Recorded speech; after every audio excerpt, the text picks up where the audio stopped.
হিন্দু বাড়িতে হিন্দু হোটেলে খানা খাওয়া জায়েজ আছে কিনা, এই প্রশ্ন অনেক ভাই বোনরা করে।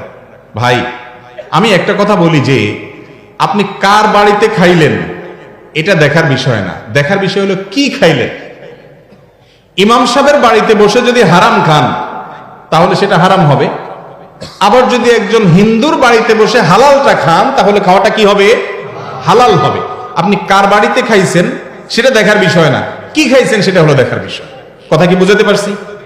হিন্দুর দোকানে বসে খাইছেন কিন্তু খাবারটা হালাল, তো আপনি এটা খাইতে পারেন।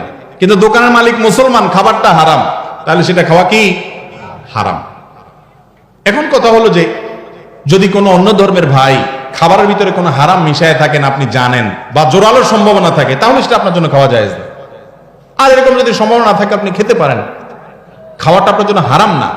নবী করিম সাল্লাল্লাহু আলাইহি সাল্লাম অমুসলমানের বাড়িতে খেয়েছেন। আমরা মনে করি আমাদের সমাজে হিন্দু বা অন্য ধর্মের লোক যারা আছে তাদের সাথে বোধহয় আমাদের কোনো কথাবার্তা বললেও মনে গুনাহ হবে না। ভাই, ইসলাম আমাদেরকে এটা বলে নেই।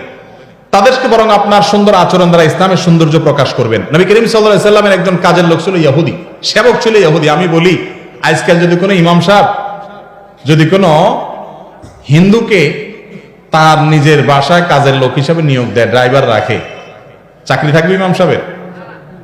অথচ আমার নবী করিম সাল্লাল্লাহু আলাইহি সাল্লামের কাজের লোক সেবক হিসেবে একজন ইহুদিকে নিয়োগ দিয়েছেন, এবং সে যখন অসুস্থ হয়েছে তিনি তার বাড়িতে দেখতে গেছেন।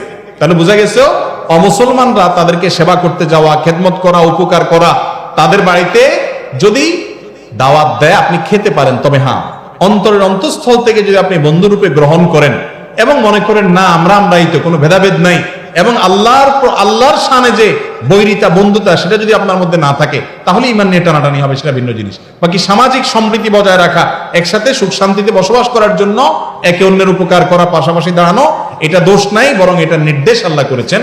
নির্দেশ করেছেন বলতে ন্যায়নিষ্ঠ আচরণ করতে আল্লাহ নির্দেশ করেছেন। লা ইয়ানহাকুমুল্লাহু আনিল্লাযিনা লাম ইউকাতিলুকুম ফিদ-দীন, এই আয়াতের মধ্যে আল্লাহ বলেছেন। অতএব হিন্দুদের বাড়িতে খাওয়া অথবা তাদেরকে ডেকে দাওয়াত দিয়ে আপনার বাসায় খাওয়াতে পারেন, কিন্তু সেটা ওই যে আপনি তাকে সদীকুন হামিমের পর্যায়ে রাখবেন না, এ হলো মূল বিষয়।